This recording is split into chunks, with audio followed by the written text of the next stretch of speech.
Halo semuanya, perkenalkan nama saya Inta Caheri Hana Kamarena dengan NIM 22015810006 dari Fakultas Ilmu Budaya dengan program studi sastra Jepang.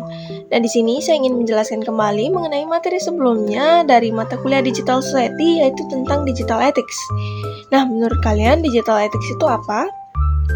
Kalau menurut aku pribadi itu, atau mungkin secara singkatnya itu, digital ethics itu merupakan cara gimana kita bersikap serta bertanggung jawab ketika kita menggunakan internet atau teknologi.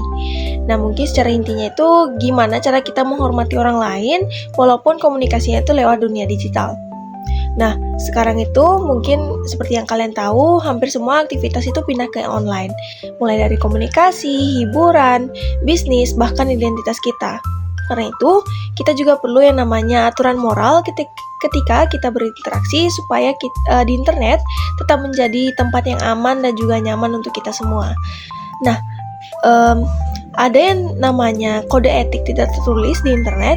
Misalnya, kita harus menghormati orang lain, tidak membuli, nggak nge-spam juga, serta nggak menyebarkan konten ilegal atau yang bisa menyakiti orang lain. Nah, di dalam kehidupan digital kita pribadi, kita juga punya tanggung jawab untuk menjaga privasi serta batasan orang lain. Contohnya, mungkin seperti yang sudah kalian lakukan, itu saat mengupload foto di sosial media yang berisikan orang lain atau barang orang lain, itu idealnya kita juga melakukan yang namanya minta izin terlebih dahulu. Karena begitu foto atau data yang ada di internet itu, kontrolnya bisa hilang dan juga sulit untuk dihapus.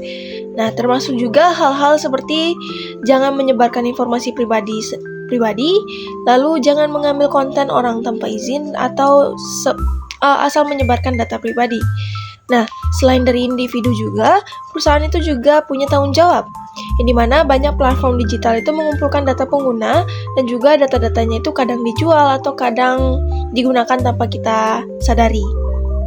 Nah, karena itu perusahaan juga benar-benar punya tanggung jawab yang dimana harus transparan soal apa yang mereka lakukan dengan data kita. Soalnya info seperti itu bukan untuk ditaruh di jauh dari yang namanya term and condition yang panjang banget tapi jelas dan mudah untuk dipahami. Mungkin sebagai pengguna juga kita juga perlu tahu kalau suatu aplikasi yang bersifat gratis biasanya ada juga harga lain yang harus kita bayar, yaitu data kita pribadi.